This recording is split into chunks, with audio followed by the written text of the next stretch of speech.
Hey everybody, it's Jim with the Friday Encouragement video, and I'm here where it all started at Goodwill. I started doing these videos when I first came on board at Goodwill, trying to reach out to my employees who I couldn't see because it was the middle of COVID. And so I just thought I'd just dropped off some donations here. Remember, clean out your closets, take your stuff to Goodwill. The story I want to share with you, though, doesn't have anything to do directly with Goodwill, maybe indirectly. So this week I had the opportunity to exchange some emails with a guy that I've read about. I've read a couple of his books and I'm just so impressed with all that he's done. His name is Jim McCloskey, and he's written a book with John Grisham called Framed, and then he's written a kind of an autobiographical book called When Truth Is All You Have. And in that book, Jim talks about the fact that he was a businessman for a bunch of years, kind of living a split personality life. He looked like he was a good guy and an upright citizen, but he was visiting prostitutes when nobody was watching and not living a good lifestyle. But he began to be drawn to a relationship with God and ultimately decided to leave business and go to seminary. Went to Princeton Theological Seminary, and while there he was assigned an internship at a local prison where he met a guy named Chiefy, and Chiefy was just convinced that Chiefy was innocent and that Jim was the guy who was going to help get him out of jail.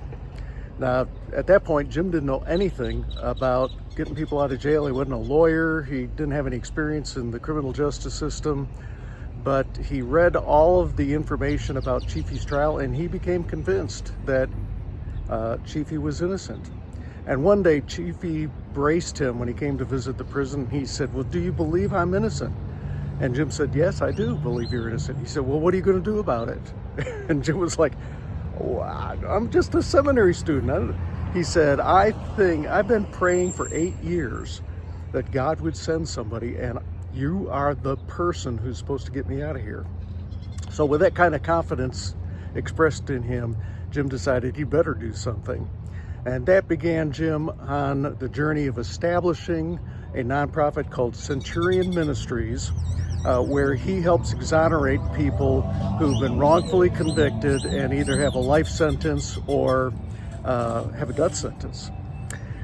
So I was talking to Jim via email, and I'm going to talk to him in person next week. But we were both talking about the fact that he thought he was going into ministry, and in a way he did. He did finish seminary, but he ended up going into a different line of work than standing behind the pulpit.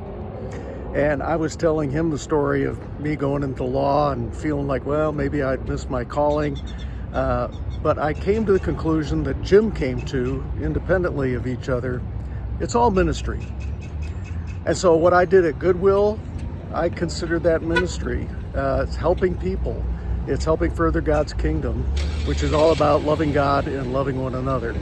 So my word of encouragement to you is, you may not be in the official clergy kind of ministry, but you're in ministry if you are helping people and helping further God's kingdom. It may not come with a clerical collar, but it comes with the knowledge that God is pleased with your work when you're helping his children. All right, I hope you have a great week and a great weekend. Super weather. Get out there and enjoy it.